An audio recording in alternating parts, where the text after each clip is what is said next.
If you work as a manufacturing facilities engineer, installing a new piece of equipment can be as complex as the machinery itself. From prep work to alignment and testing, it's your team's job to put it all together. That's why it's good to have Grainger on your side. With industrial-grade products and next-day delivery, Grainger helps ensure you have everything you need close at hand through every step of the installation. Call 1-800-GRAINGER, click Grainger.com, or just stop by. Grainger, for the ones who get it done.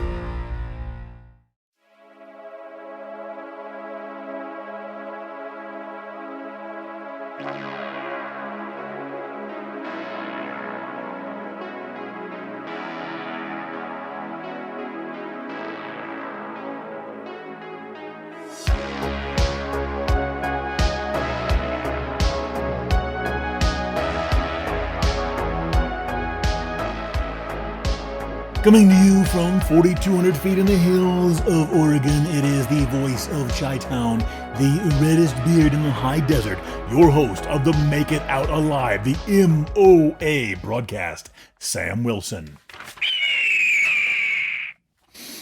All right, folks, we have got a tremendous show lined up for today, all kinds of good stuff. We've got the good, the bad, and the ugly, and just about everything in between. Our show highlights today, we've got hiking trail homicides, California waterfall drownings, Coldplay concert kiss cam, the drama continues. Classic movie spotlight, and of course, we're going to wind it up and wrap it out with a naked fitness center rampage. All in one episode of the MOA Broadcast, folks. So, going through these highlights, it is, obviously we have some bad things, some negative things that happened. We try and have a focus in this show on situational awareness. Really, if there was one thing that I would want people to take away from this show, aside from the laughter, the jokes, the sarcasm, the non-political stuff, and just the current events, situational awareness is the underlying theme with almost all of these stories. And in many of them, not all of them, but in many of them, being aware of your surroundings and having planned ahead could have had a big impact in the positive for a lot of the people that wind up as a story on the MOA Broadcast. Don't forget, folks, if you would like to submit some feedback, if you have a question, if you'd like to tell me how dumb I sound or how you dislike my haircut, or if you have any ideas for the show or things you'd like to have covered, or you want an explanation of something, feel free to send us an email at info@gearconvoy.com. And a reminder, every week we send out a mini survival kit to the best email or feedback or whatever that we get. So that is that. Don't forget, I mentioned this last episode as well. My book has come out. It was just a novella. This is really intended for like a young adult audience, but I enjoyed it myself. It was the first book I've ever written, so don't expect a whole lot. But it's kind of like a post-apocalyptic, dystopian style book. And it's this group called the Felix Unit of human-feline hybrids who are super soldiers. And they go on fighting the evil Next Corp as they try to reclaim the world after a horrible viral outbreak. So anyway, if you're interested in that, you can find out all the info you want. It is called Combat Cat, The Rise of the Felix Unit. If you go to www.gearconvoy.com, you can find out all you want to know by just clicking the tab at the top where it says the MOA Broadcast podcast episodes and books. Or you can just go straight to Amazon, type in Combat Cat, that is combat with a K, cat with a K, and you will find it very easily. It should be the first and only thing that pops up. And it's a novella. It's only 155 pages. It's what I would consider rated PG-13, so it's completely safe. And that's being generous, in my opinion, on erring on the side of closer to PG. By today's standards, it could easily be made into probably a PG movie. So if you've got kids or young adults or whatever, or you like enjoying it yourself, feel free to go check that out. If you've got Kindle Unlimited, you can download it for free and read it, or you can get it in paperback or ebook form.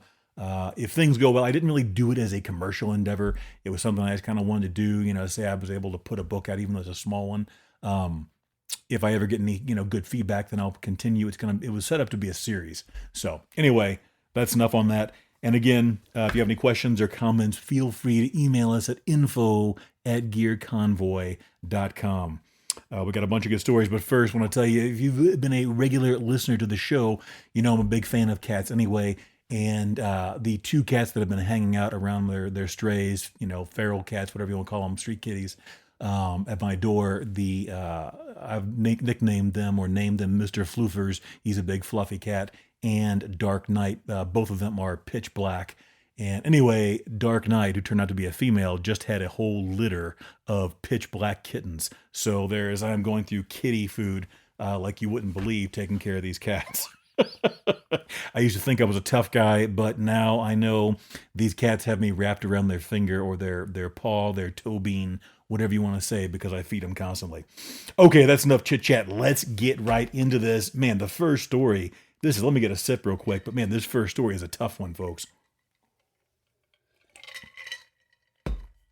Okay.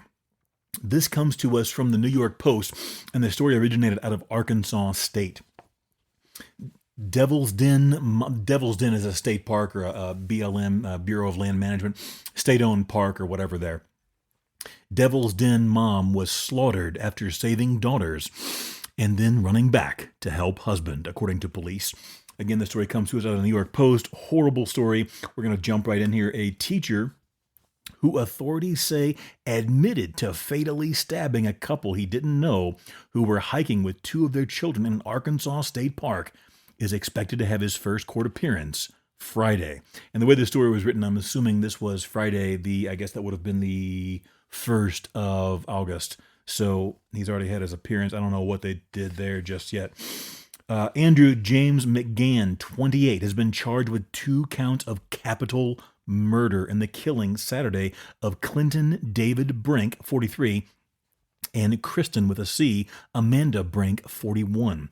He is being held without bond and is expected to appear at the Washington County Detention Center. Now, folks, this is a horrible story. It's not overly graphic. We're going to go ahead and get through this, but excuse me, if you keep anything in mind, again, it's just situational awareness, and we'll kind of dovetail or circle back around to that at the end of the story.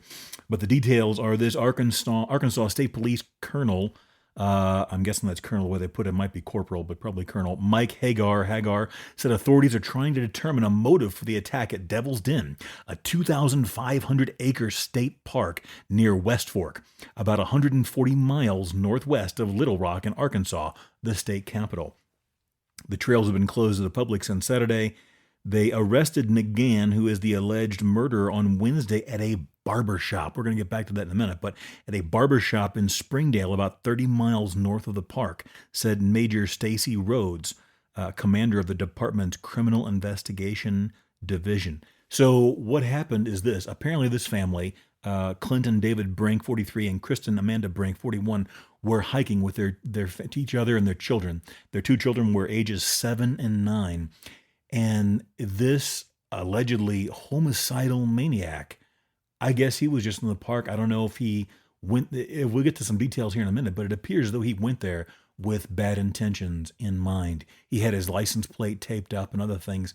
So I don't know how bad he wanted to get down when he got there, but this is what he wound up doing. Officials said the husband was stabbed first, about half a mile into the park. Then the mother took her children and ran away to get the children away to safety. Excellent move. That is exactly what, if she didn't have the means to defend herself, that is exactly what she should have done. Get those little kiddos to safety, which is what she did. She got them to safety and hid them apparently in the woods somewhere. Then she went back to help her husband. And unfortunately, this psychopath, allegedly, also stabbed her to death. Now, authorities have not said if the girls, ages 7 and 9, witnessed their parents being killed. The good news, if there is any good news out of this whole story, is that neither of these children, according to the article, were hurt. They're being cared for by family members, and they were not injured in any way, according to the article. Other than that, this whole article is absolutely horrible. They found, according to Major Rhodes, in my 27 years of being with the state police, this is probably one of the most heinous that we've had, especially with the aspect of just how random it was. At this point in time, they have no reason to believe this was anything but a random attack. And I'm telling you what, if you look at this guy's image, his picture, photograph, he looks like an absolute, whether he did it or not, he looks like an absolute nut, in my opinion, when I look at this guy. He looks crazy. Young dude. He's only 28 years old. But after this was all found, so where does it say here? They had a 5-day manhunt along with hundreds of tips. They released a composite sketch and a photo when they narrowed down the suspect's vehicle, which, according to them, had tape over the license plate. So he was aware that he would be under surveillance. I mean, who wouldn't be? You can't go anywhere without getting photographed or videoed now, but he must have had, in my opinion, bad intentions if he pre-covered his license plate with tape. Within an hour of McGann being identified as a suspect, he was caught at the barbershop. You can see photos. They walk right in there. He's still got the apron or whatever it is on, or he just taken it off. He's getting a haircut. I mean, do you know how much? This is, I guess, 5 days, somewhere in there from after this took place. How nuts do you got to be if this was allegedly, him that did this? You slaughtered this mother and father in the woods. Leave them there. It doesn't say whether he knew the children were. He must have known that the kids were there if he saw the mother and father. My guess is he probably stalked them for at least a little while, or he may have just come around and been and saw them. Who knows? But he had to have seen the mother run off with the kids, I would think. So he slaughtered these parents, and then he just walked out of the park, it would seem, hopped into his car and drove off, went about his business. 5 days later, he's just getting a haircut. And that's when they found him. I mean, man, what a horrible and at the same time sinister story. Can you imagine what's going on? This guy's got to have some bad things happening in his head. Now, to make it even more interesting, if you are a parent, pay close attention. Guess what this guy did for a living? McGann. He was a teacher. He taught in other states before his Arkansas. He had just got this job in Arkansas. I don't think he had even started yet as a teacher. Okay. He has active teaching licenses, and McGann does, the alleged perpetrator in all this. He has active teaching licenses in Arkansas, Texas, and Oklahoma. No interactions or suspensions were noted on the public state licensures in any of those states. He had not yet started his new job in Arkansas at Springdale Public Schools, said Jared Cleveland, the district superintendent. Now, there's a whole bunch of other side level information.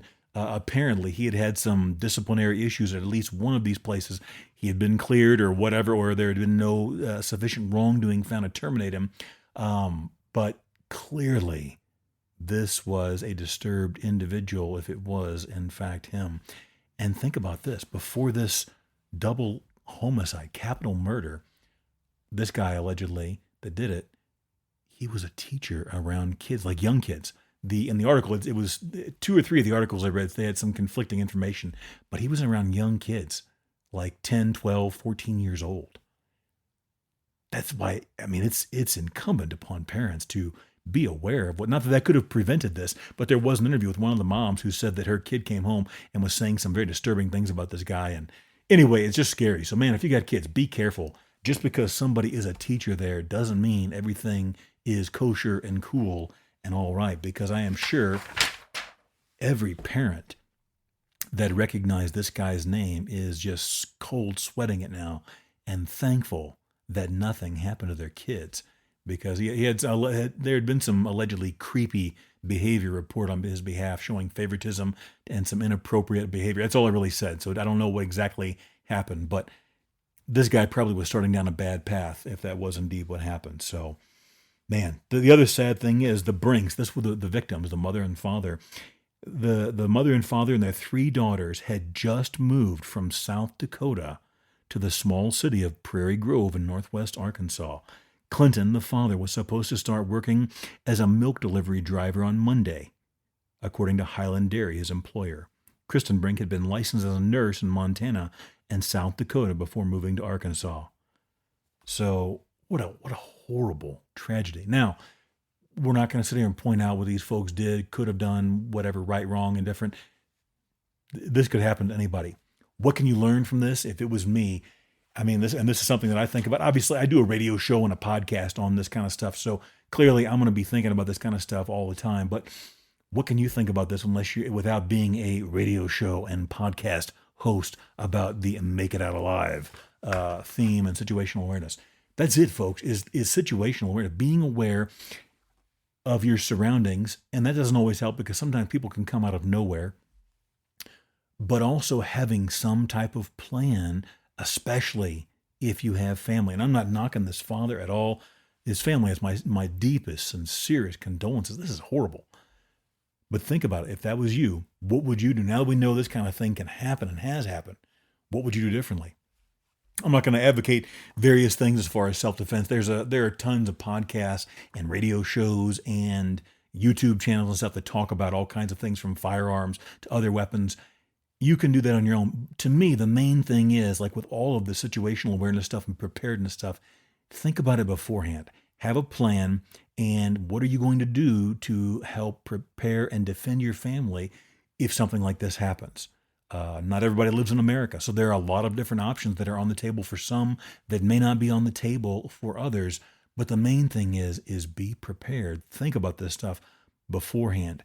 In that moment when this homicidal maniac, whoever it was, allegedly showed up and decided to start taking lives, that is not the time to think about a plan. And unfortunately, the mother and father didn't make it. So they needed more of a plan or a better plan. Learn from that. And don't let that, go to waste. And again, our deepest condolences. We're not using them in a negative and certainly not a humorous, light or a fashion. So hopefully those poor kids, those kids are going to be, that they're going to have to deal with that for life. That's a horrible thing. Okay, we got to move on, unfortunately. We go to California. Now, we typically pick on New York and Chicago for the insane levels of violence. This is a natural disaster, but it involves people from New York City. NYC resident, that's New York City, for those of you who don't enjoy or reside in the Big Apple. New York City resident and two others drown after jumping into California waterfall during a hike. What went wrong?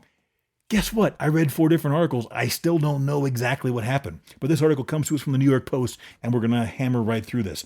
A New Yorker and 2 of his friends leapt to their deaths last week when they jumped into a waterfall during a hike on a remote, treacherous trail in Northern California, according to authorities.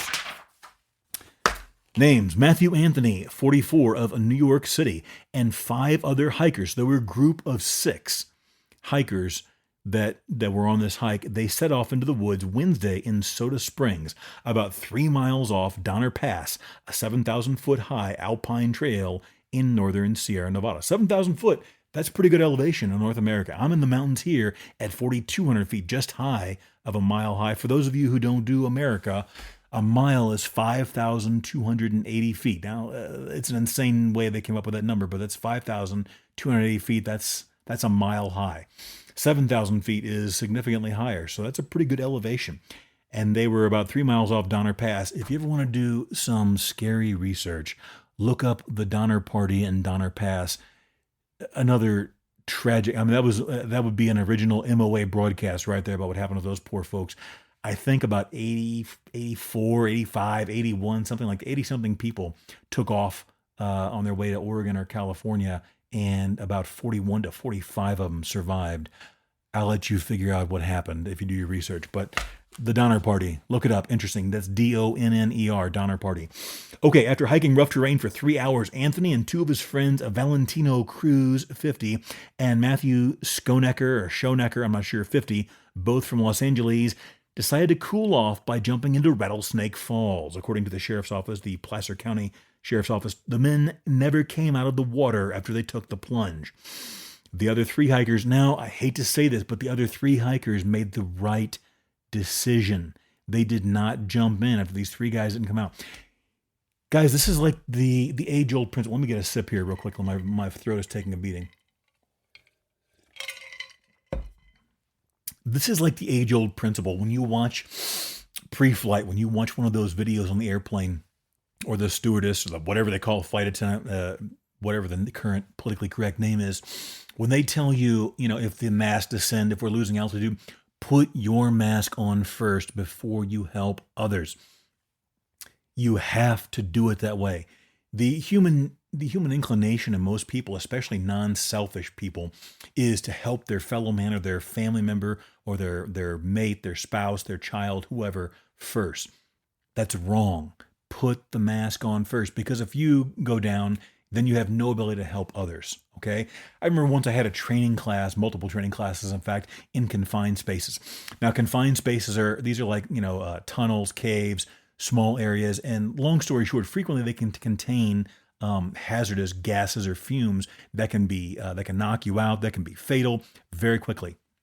I remember very clearly I was in one of these classes, and the instructor was making it extremely clear, crystal clear. If you're in a confined space area and your buddy goes into the confined space and he passes out, do not go in after him without notifying help and waiting on the rescue team, even if you think he's dying.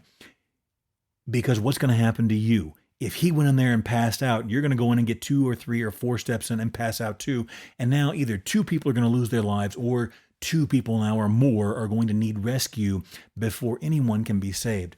And I remember in this class very clearly, this one guy, he was very emotional. It's understandable, but his emotions kept getting the best of him. And he's like, there's no way that I'm going to let my best buddy or my workmate die in that confined space, in that little cave or tunnel or whatever, sewer, blah, blah, blah, without jumping in to save him. And the instructor and all of us were like, listen, dude, you've got to understand. If you just go right in without the proper respirator or air-fed respirator or whatever it is, the same thing, you're going to die too, and you're not going to save him.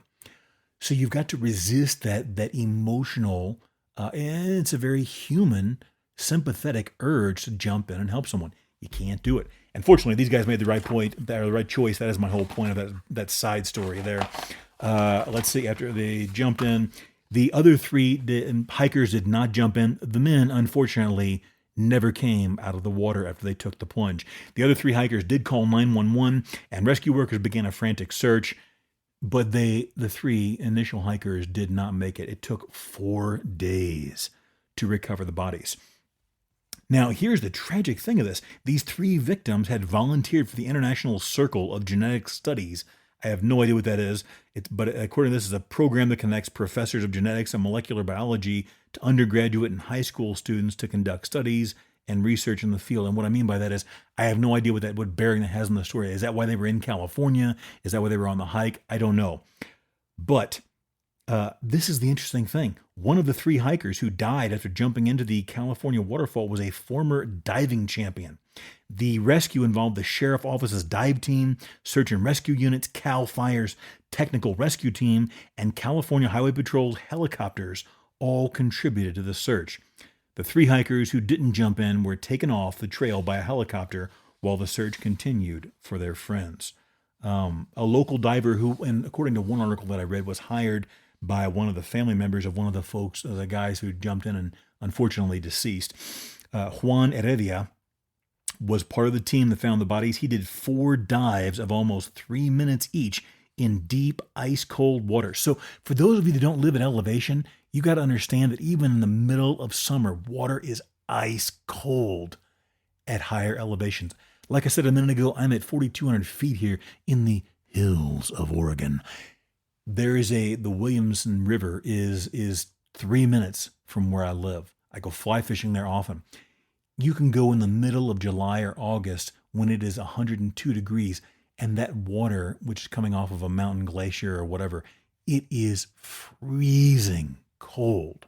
Freezing cold. These guys were another almost 3,000 feet higher. So I'm sure that water was ice cold. Unfortunately, he told the LA Times a Cruz was allegedly the first to jump into the water. Schenecker, I don't know, a former high school diving champion who knew the waterfall well, jumped in afterwards. And then the third man, Anthony, I don't know what his first name was. It said it earlier. They don't list it in here for some reason. He jumped in to try and help him when he realized he was in trouble. So the first 1 or 2 guys jumped in. The third guy saw they were in trouble. He jumped in, and unfortunately, all 3 of them perished. So if you read, there were again multiple articles. None of them were crystal clear on what exactly happened to the guys. But I'm guessing, in addition to the absolute freezing cold temperature of the water, it mentioned a number of times about how the currents were extremely strong, and they were barely able to pull their guys out of this. So, yeah, I mean, when you jump into water that cold, if you've never done it at that elevation or that temperature, your muscles just kind of spasm up and lock up on you.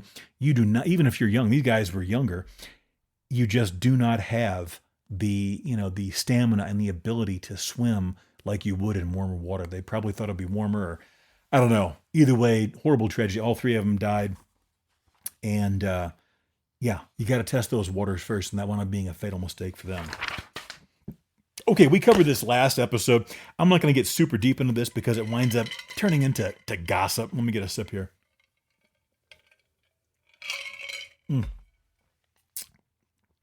This winds up turning into gossip. And I hate sitting here being like a TMZ type show. Nothing against the folks at TMZ. They've broken all kinds of interesting stories over the years. But to me, this was just more of, this is the episode or the incident we're talking about is that astronomer CEO. So you may not know who astronomer is, but we all know who the CEO and his HR lady or first HR officer, whatever, Andy Byron and HR head Kristen Cabot, they were the ones that on the kiss cam at a Coldplay concert, the camera zoomed up to them or, panned over them. And all of a sudden on the Jumbotron, they were sitting there embracing each other. The female spun around, put her hands over her face and just, looked like she wanted to die. And the man, who was worth a reported $50 to $70 million. This guy is a rich dude. And he literally jumped on the floor like a kid. And this prompted the lead singer of Coldplay to make some remark to the effect of either they're very camera shy or they're having an affair. Well, turns out both of those, that man and that woman, were married, but to different people. And, in the fallout that followed, they both wound up resigning resigning from the company, Astronomer, some type of tech company, within, 1 to 3 days of this whole concert. I got to be honest, I wonder if this wasn't some sort of PR stunt on some level, because some of it is just it's playing out too bizarre. It's almost too big to be real and organic. But the point being, there are reports. I saw this on numerous different websites and stations, news outlets. I don't know if it's true. That's why we're not reporting on this fact. There are rumors that the CEO who wound up resigning or quitting his job, he probably didn't have much of a choice. I don't know. Maybe he did, but that's my guess. They probably said, listen, it's time to go. Or if it was a PR stunt, then this was all planned and it doesn't matter. But regardless, Astronomer CEO Andy Byron resigned from his role at the company. The HR department head, Kristen Cabot, who was the female he was embracing, has resigned. Now there are allegedly, according to Fox News, Yahoo, and somebody else, there are rumors swirling on that the former CEO is allegedly planning to sue Coldplay over the incident, even though this all took place in public. However, there have been no legal filings yet. Experts tell Fox News Digital there's not much Byron, that's the guy, can legally do about the situation.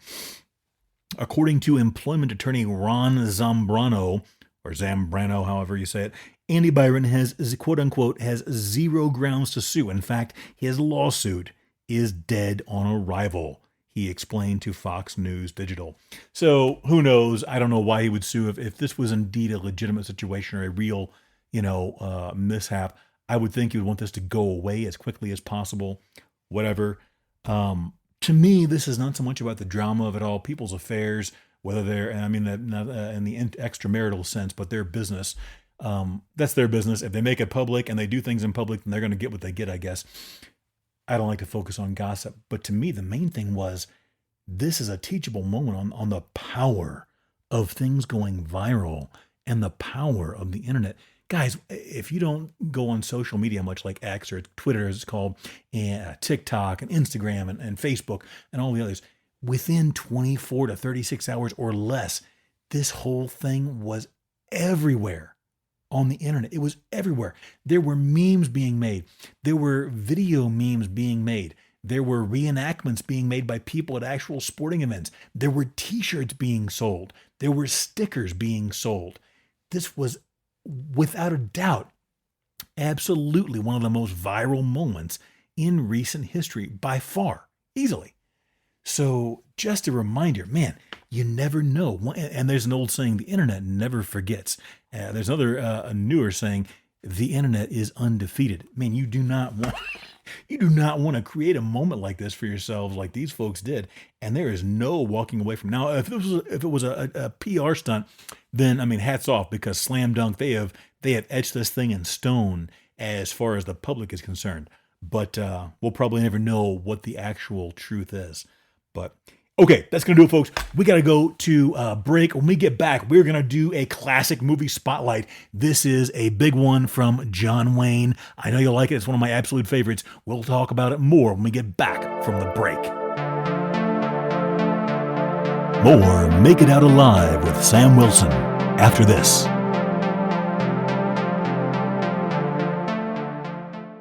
This is Dave. Dave makes the tastiest burritos in town. But nobody knows I exist. I'm serving culinary masterpieces to my mom and a raccoon named Dennis. Then came Jenny. Dave, have you tried radio? Radio, isn't that for traffic reports and late-night alien talk? It's also for thousands of people who don't know you exist. Huh? Yet, radio is affordable, reliable, and it works. Not instant burrito fame, but people start showing up kind of results.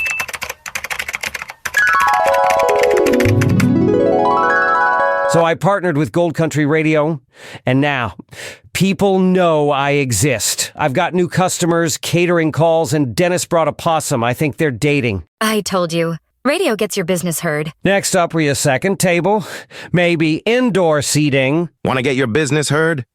Visit goldcountryradio.org and click Contact to get started. Radio, small budget, big reach, real results. You're listening to the MOA Broadcast with Sam Wilson. Will you make it out alive? All right, folks, we are back from the break. It is time for more MOA Broadcast with Sam Wilson.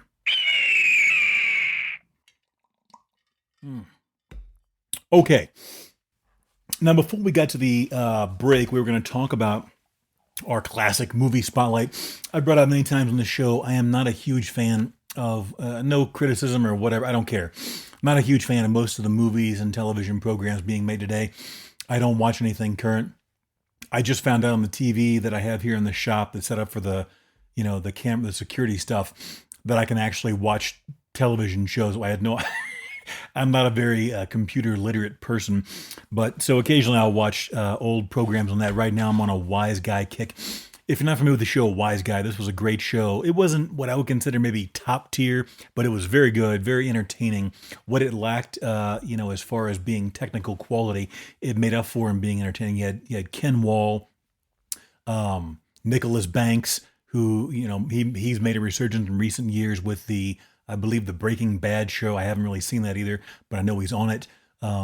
He was also in Beverly Hills Cop. He plays Vinny Terranova, who is the Ken Wall character, undercover cop, infiltrating the mob. Anyway, a really fun show. And now I can sit there and have him playing in the background while I'm out here working on the shop and so forth. Huge fan of the television program Hunter, featuring Fred Dreyer and Stephanie Kramer. Anyway, there were a lot of good shows, especially law enforcement type of stuff in the 80s and 90s that were really fun, and they didn't get too caught up in being politically correct and all that stuff. I don't really care if people believe that politically correct stuff or not. The problem is there's no denying whether you believe in it or not. It puts a damper on things. It's hard because really at the root of being quote unquote politically correct is making sure everybody that watches something is completely happy and never can ever twist or turn and find something even remotely offensive. That doesn't work in the real world, man. It just doesn't work. That's not reality. Especially if you go back a few years, but now is really no different. Reality is sometimes offensive. It is. And, what we were taught 20, 30, 40 years ago was, okay, well, rub some dirt in it and keep moving. Somebody said something you don't like, great, don't talk to that person or ignore them or, get them back just as good as they got you and keep moving forward. But anyway, that is what it is. So today's classic movie spotlight.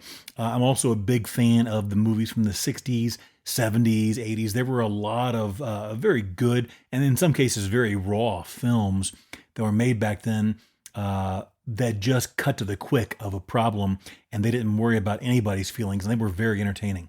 And again, this is how we were taught. When we were kids, there was that old expression, sticks and stones may break my bones, but words can never hurt me. We've now encountered a generation or two or three of people that forget sticks and stones. Words are going to put them in a hospital or a mental institution because they can't handle it, which is horribly sad because, that's not the way it has to be. Anyway, Today's classic movie spotlight. I'm a huge fan of Westerns of all types. John Wayne is one of my favorites. He's not my top. Some of his Westerns are a little more fun and rambunctious, or not rambunctious, but maybe a little on the nose for me, but I still love him a lot. I would never have a problem watching a John Wayne film. And this is one of my all-time big favorites, Big Jake. Now, this one had a great cast, came out in 1971. In the 70s, Westerns were really rolling good. In my opinion, they kind of gotten the genre really down and defined and fine-tuned, and there were lots and lots of nuances you could pick up. Whereas, a couple of years prior, I'm sure a real, film critic is going to pick me apart and say I'm an idiot and don't know what I'm talking about. I don't care. Earlier on in the Western genre, almost everything was a Western almost, or a lot of them were anyway, and they just weren't quite as fun. They weren't quite as well defined, in my opinion. By the time the Duke came along and Clint Eastwood and a few others, Westerns started having some very, very nuanced differences, and they had completely different feels. Whether it was a John Wayne Western, a Kirk Douglas Western, a spaghetti Western, Burt Lancaster Western, these all had different feels. So anyway, Big Jake, this one had John Wayne, obviously Richard Boone, who is the main bad guy in this film. He is absolutely fantastic. He steals his scenes, does a great job. Love Richard Boone. He plays off of John. Their chemistry is phenomenal. In fact, I believe it was partly due to this chemistry that Wayne asked him back to be part of his final big send-off in The Shootist, where Richard Boone had a part as well. Great film. Okay, we're running out of time. Maureen O'Hara, Patrick Wayne, who was John Wayne's son, was in it, along with Christopher Mitchum, etc. So this is I'll read a little bit here, a rugged Western action film starring John Wayne as Jacob McCandles, set in 1909. Long story short, this is what it is.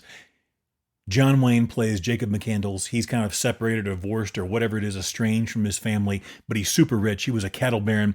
He literally has more money than he knows what to do with, but he's still John Wayne, walking around there riding his horse, looking all grizzled and old-fashioned, living off the land kind of thing.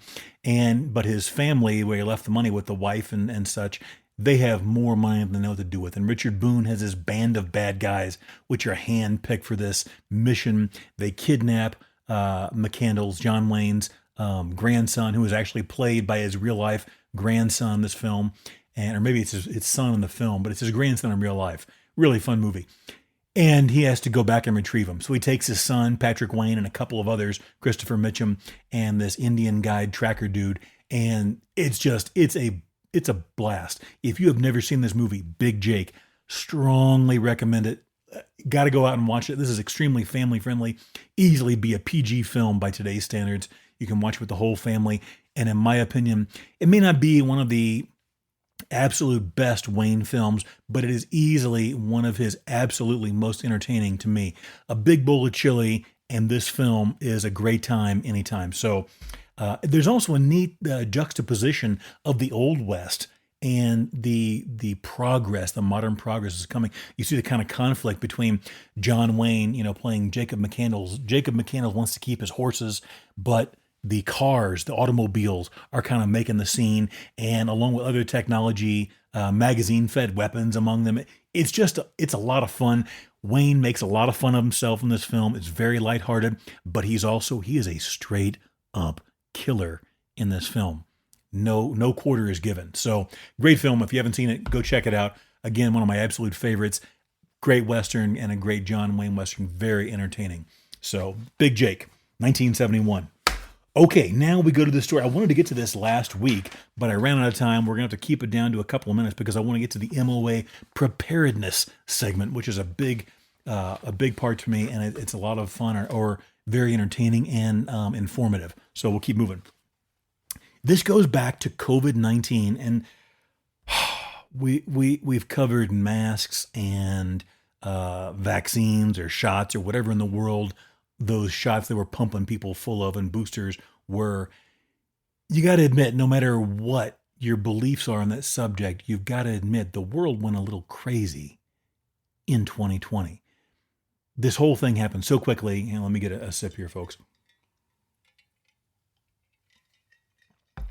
Okay. You got to admit, no matter what your beliefs are, this whole thing came out of nowhere very quickly. A lot of things were foisted upon people, and people all of a sudden were forced to make decisions. And this cut the country, the community, and sometimes even the families down to the core, right down the very middle. It seems that almost half of everybody fell on the side of, okay, we got to mask up, we got to wear gloves, we got to wear shields and goggles and this and that and hand sanitize and don't go out in public. And the other half is like, okay, what's the big deal? This is basically a flu type deal. We all know that masks don't do this and that and the other. And I'm not advocating one or the other. I don't care. You believe what you want to believe. I'm here to tell you what to believe. But this led to some extreme measures being taken place. And this is one of them. A Las Vegas 7-Eleven security guard sentenced to 5 to 14 years in prison for killing a customer over COVID-19 protocols. This article comes to us out of Las Vegas via the New York Post. And there's no way we're going to have time to cover all the details, but we'll get the broad strokes here. A Las Vegas security guard was sentenced to spend between 5 and 14 years in prison for fatally shooting a customer outside a 7-Eleven convenience store during the height of the COVID-19 pandemic. Kejia Mitchell, I apologize for the name, tearfully apologized on Thursday, this was a couple of weeks ago, after she entered an Alford plea for the August 2020 death of 56-year-old Thomas Martin. "I didn't mean to take this man's life. I did not," Mitchell cried out in court. "I am truly sorry from the bottom of my heart." The deal, this Alford plea, means she doesn't plead guilty to the murder of Martin, but acknowledges that prosecutors may have enough evidence for a conviction. And ultimately, she is going to prison, according to this. So what happened? This convenience store, a 7-Eleven convenience store, hired armed security to regulate the number of customers permitted in the convenience store on August 26, 2020 would appear, when Martin, the man who was killed, cut the line and attempted to enter. Now, that was a poor decision on his part, no doubt. But what happened? He was blocked by the security guard, Mitchell, apparently. And there is some graphic video of this online where you see this lady sticking a gun to this guy's head. We'll get to that in a second. The man, Martin, was complaining that Mitchell, the security guard, refused to let him in while she had allowed other customers through the checkpoint. The two began arguing as Martin cursed at the security guard and threatened Mitchell before breaking past and into the store. The outlet reported. Again, he shouldn't have done that. That was not right. However, what happened next? The security guard, Mitchell, according to the article, allegedly grabbed the angry customer and the two shoved each other before she took out a handgun and stuck it in his face. And the video on this is very graphic. These two people are just tussling, and all of a sudden this lady grabs a gun and shoves it in his face. This got serious very quickly. She then led him out of the store with the gun inches from his head. When the man turned around and attempted to swat the gun out of the security guard's hand, again, a mistake. A shot rang out. The security guard, Mitchell, who failed her first firearm safety training, was gifted the gun for Mother's Day, according to the outlet. I don't know who by, someone in her family, I suppose. She was arrested and charged with open murder. A grand jury later indicted her for murder with a deadly weapon. The charges were later changed to involuntary manslaughter. Martin, who was a grandfather, was waiting to meet his newest granddaughter when he was killed. The son, Brandon Martin, told KLAS in September 2020 they were in the process of coming back to Vegas to let him meet the baby girl when the bad news hit. Now, guys, this is... Okay, one other point here. The security guard, Mitchell, part of the reason why she got slammed so hard on this was there was a separate incident 19 days prior to this man, Martin, being shot by Mitchell, apparently, when the security guard was recorded dragging a customer across the parking lot. So, and according to the attorney, Mr. Martin wasn't stealing. This wasn't the first one being dragged across the lot. This was the man that was shot in the head and killed. He cut a line, according to the lawyer. And that's what's outrageous is that when he cuts the line, Mrs. Mitchell puts her hand on his shirt, and then Mr. Martin is saying, "Get off my clothing, let me go." She won't do it, and then Miss Mitchell ramps it up, pulls out a loaded gun, and puts it to the side of his face. Hamner added, I don't know who Hamner is, they don't explain here. I guess he was the Clark County prosecutor, I'm not sure. The point of the article was this. What was the guy killed for? It wasn't for shoplifting. It wasn't even for trespassing. It was because these COVID protocols were put in place and only X number of people could be inside the store. Now, It's private property. They have the right to do that, whether you agree with it or not. But the real point is, was this worth killing someone over? Was it worth pulling out a firearm and shooting someone? That is the crux of the matter right here. Some people are going to say, well, he should have just followed the rules. Yes, the guy should have followed the rules. He was wrong on that up front. But should the penalty for not following a crowd capacity limitation or occupancy limit be death? Which is more, that's not even against the law. That was a private thing set up. Jaywalking is against the law in some places. Should you be punishable by execution for jaywalking? That's breaking the law, not a company policy. Breaking the law is more serious. So the point we got to do is where do you draw the line? And apparently the courts agreed because they sentenced this woman to 5 to 14 years. I suspect there will be some more shaking out in court of all this. But man, that shows how crazy the world went just a couple of years ago over masks and occupancy limits and stuff like that. And ultimately, now what do we do? Now, a couple of years later, if that, everybody's doing the same thing they were doing before. What did it really change? The research is extremely debatable. So whatever side you fall on, whatever you believe, the research is extremely debatable. Okay, now we move on to one of my favorite parts of the show. This is the MOA preparedness segment. Wow, that paper twirl got away from me. Now, this is one of the things we talk about all the time. It's one of my favorite things to discuss is being prepared. How long could you go on your own, whether it's you, your family, whoever, in your own home, if you were told to shelter in place in case of a serious disaster or an emergency? Okay, give you an idea.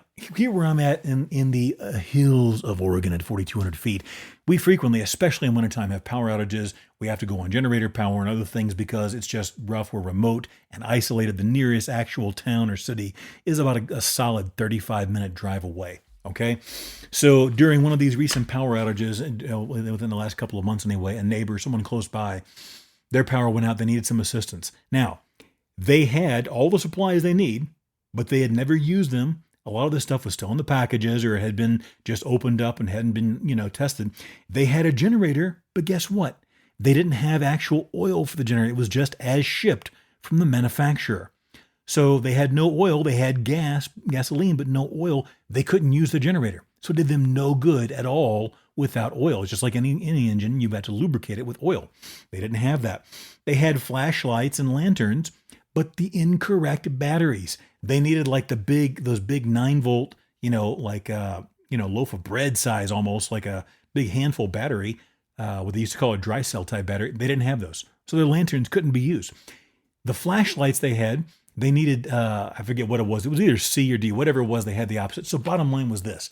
They had a lot of the supplies they needed, but they couldn't use them because one of them, the batteries were corroded in place, and the other one they didn't have the batteries for. Now, fortunately, I had the correct oil for the generator and batteries, or I had a loan, I think just a flashlight on its own. They were fine. We only needed a couple of hours. But, and the other thing was they actually had a propane stove, but all of their propane tanks were empty. They had some big 5-gallon tanks, but they didn't have the adapter for the small 1-gallon tank fitting, which was on the stove. They had everything and nothing all in one.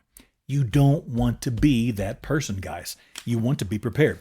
Now, did some research for this segment. We're going to have to keep moving quickly, but there's all kinds of good info here. Everybody loves to talk about when it's a podcast or a radio show or a YouTube video. Everybody wants to talk about guns, ammo, knives, night vision, body armor. And that stuff is all fun to talk about. But really, the most important things are the basic fundamentals, the things that are going to get you through an average day in case of an emergency. The real practical basics. And that's what we're going to discuss here, because if you want to find guns, there's a billion channels on YouTube and Spotify that talk about guns and ammo and how to be a homegrown Navy SEAL and all that stuff. This is for the average, what I would call a normal person, to simply be prepared. Now, the good news is preparedness is growing in popularity across the globe. I was just reading an article the other day about how in the UK, preparedness and prepping is becoming much more popular and common. I don't know if it's true or not because I don't live in the UK, but according to the article, the interest and the actions being taken have skyrocketed in recent months and years, which is great. So, that is delicious. Okay, food. What do you need to be self-sufficient in case of an emergency? According to FEMA and Red Cross, most U.S. households have only 3 days of food on hand, largely perishables and short-term staples. That means if your fridge goes out, you're going to lose a big chunk of your 3 days worth of food. The USDA, I don't know how they get involved in this, but pre and post-pandemic reported that 70% of U.S. households do not store more than a week's worth of non-perishable food. Water. The average home in the United States does not store water at all. Most households depend entirely on a steady stream of municipal supply, and bottled water use is limited to daily consumption. In a grid-down scenario, most people run out of safe water in 1 to 2 days. Guys, that's nothing. That is nothing. And that doesn't include all the people that will be, that's the average. That doesn't even include all the people that will be out of food and water in like 24 to 36 hours, which is horrible. Power and fuel. Fewer than 15% of American homes own a generator. Less than 10% keep fuel reserves. Refrigerated food begins to spoil after 4 hours without power, according to the CDC. Now, if you've got a deep freeze, like many of us, especially in rural areas, do, here's a little pro tip. If you have a deep freeze, you may not ever know, especially if you're gone while it happens, if the power goes out. All you got to do, little pro tip here, this is what I do, put an ice cube into a Ziploc bag, a small Ziploc bag, and stick it in the top of your deep freeze or somewhere visible in your deep freeze. If the power goes out for an extended period of time, when you come in and open that door and that ice cube is melted, it will be inside the Ziploc bag. You will know you have lost power, and you have to just make a decision then based on whether or not your food is still safe. So, just a neat little pro tip there that may come in handy. Most American families, according to FEMA, are woefully unprepared for even short-term emergencies. FEMA recommends a 72-hour kit, 3 days. In general, most of these emergency-type situations last 3 days, whether it's in the wilderness or whether it's shelter in place. In my opinion, though, 72 hours is woefully short. Once you hit 72 hours, when you hit day 4 or day 5, it doesn't matter if it's a 6 or a 20-day emergency. If you've only got 3 days worth of supplies, you're now out and in serious trouble. 2 weeks, in my opinion, is the minimum that you should be prepared for. And this is, guys, this is easy. Let me make sure I don't have too much on just ask the residents of North Carolina after Hurricane Helene. Many of them were without power and water for weeks or months. Now, if you get into months, you're going to be in serious trouble. It's very difficult to prep to not even have to be able to leave your house for months. But weeks, several weeks, is easy to do. Food and water and fuel, whether it's for staying warm and or cooking, are one of the easiest things to prepare for. Things like rice, beans, and other dried goods are going to be, and even canned goods, get canned goods, like if you're going to get like some Chef Boyardee stuff for snacks or canned vegetables. If you can, get the ones that have pop tops that you don't need an opener for emergency situations. Not a big deal if you have an opener, you can use it, but it's always more convenient to just pop that top and all of a sudden you're eating. But you're going to want a stove and propane or whatever it is you're going to use to be able to heat stuff up, boil water, because once you go through all of your water, you may have to have a boil water advisory in effect. If you can't boil water, that water coming out of the tap is almost useless. You are also going to want to think about, how am I going to use the restroom? If the water's been down for days and the toilet's no longer flush, I'm just going to put it like this and keep this extremely nice and squeaky clean. 5-gallon bucket, very reinforced, strong 55-gallon plastic trash bags, and a pool noodle with a slit that will slide over the top of the 5-gallon bucket edge to give you a comfortable seat. I'll let you do the math. You hate to talk about stuff like that. It may be a little unpleasant or uncomfortable, but that's going to get very, very real and very ugly quickly if you no longer have running water. Okay, we're going to have to break this into 2 parts because we're not going to have time today. I'm going to go ahead and pause it right there. When we come back on this next week, we're going to continue this theme on the MOA preparedness segment, and we're going to go and look at a couple of recent, as in the last 3 to 6 months. Here in the U.S., from coast to coast, north to south, there have been natural disasters that have hit almost every single region. And we're going to go through and discuss these, how long people were without power, how long they were without water, and so forth, to give you an idea just how quickly and for how long, what the duration is that it can happen to you. Now, if you live through one of those like Hurricane Helene or the Kentucky flash flooding or what happened in Texas, you are going to know already how serious this gets very quickly. But if not, we'll go through that. And then we're going to go ahead and talk about just some more things you can do to be prepared. And guys, the thing to remember, this doesn't have to be expensive. If you have some bucks to spend on this, great. You can get a lot of neat things off of Amazon, all over the place. But the bare bones necessities like a propane stove, like instant coffee, like rice, beans, and canned goods, this stuff is very, very easy and relatively cheap. For $100 or $200 at most, you can be very, very well prepared compared to where you are right now and be ready for when something like this happens. That's going to give you, number one, a sense of calm. It's also going to give you a sense of control if things ever actually go bad. When my friend, neighbor / whatever, they weren't exactly my neighbor, but they were an acquaintance in town here. When they contacted me and their generator was out and they didn't have flashlights and no power, and they couldn't cook, they were an older family, they were absolutely panicking because they didn't know what to do. Because they thought they had prepared, but all of a sudden they had no options and they were up against a wall. Now, we quickly took care of them, got things sorted out. But that is not what you want to be feeling when that time comes. Okay, now we go on to our final story. Let me turn the page. Folks, just in case you were curious, we're going to wind up in, that's right, you guessed it, Sarasota, Florida. Another Florida man to close out the MOA broadcast. Okay, I'm going to read the headline and we're going to jump right in. Naked man tries to burn down Planet Fitness, hides in tanning bed. This one comes to us from CBS 12 out of Sarasota, Florida.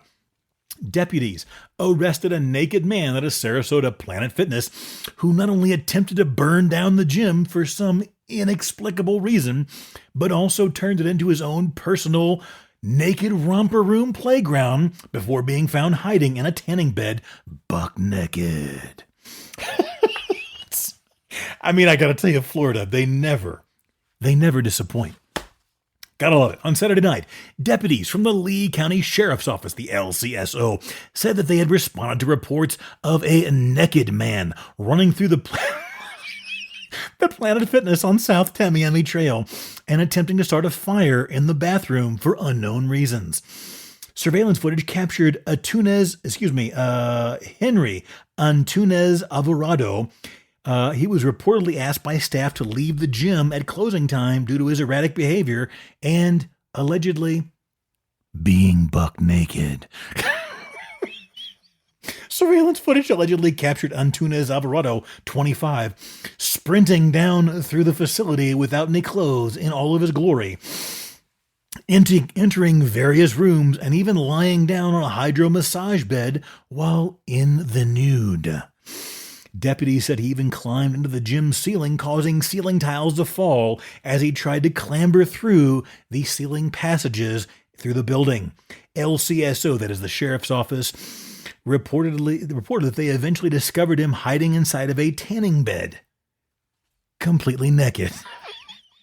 He was arrested and faces multiple charges, including indecent exposure, arson, criminal mischief, and providing false identification to law enforcement. Now, before he was found buck naked in the tanning bed, according to officials, allegedly, Antunes Alvarado's had previous encounters with law enforcement as he was convicted earlier this year for attempted burglary, trespassing, and loitering.